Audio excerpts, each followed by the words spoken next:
या येऊ का? ये ना काकू.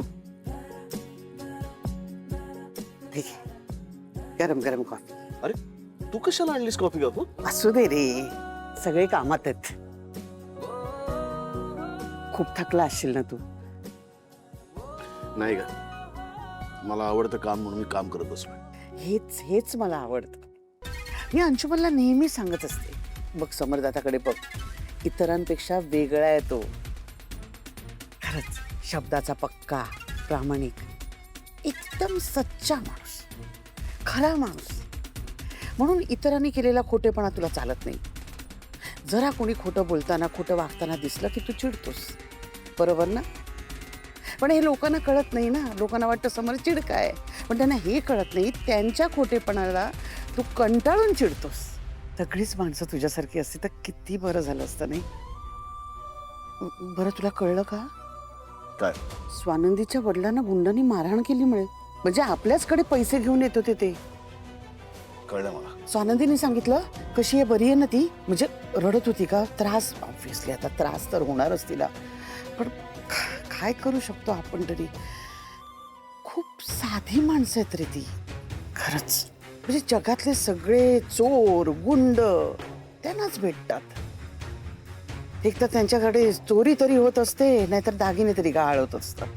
आता हा, लग्नात ते त्यांच्या आईने केलं ते नाही, ते आपल्याला माहितीच आहे म्हणत. पण नाही, स्वानंदी आणि तिचे वडील तसे नाही आहेत. अगदी सज्जन माणसं आहेत ते.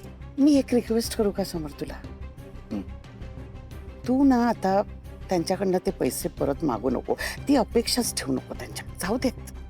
चोर पण बघ ना, तेच सापडले का त्यांना चोरी करायला? काय चोरी, त्यांचेच पैसे नेहमी चोरी कसे करतात हेच कळत नाही मला. काकू डोंट माइंड, पण मी एक काम संपू का? मला उद्या काही करून हे द्यायचं आहे. Oh oh sorry sorry sorry, it's okay it's okay. मी उगाच डिस्टर्ब करत बसले, पण कामाबरोबर आरामही कर. ओके, येते मी.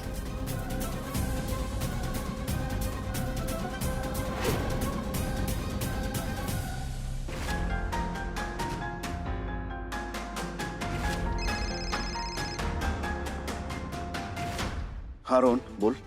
ऍक्च्युली बाबा तुमच्याकडे पैसे घेऊन येत होते, म्हणजे मी त्यांच्यासोबत येणार होतो, पण कळलं मला.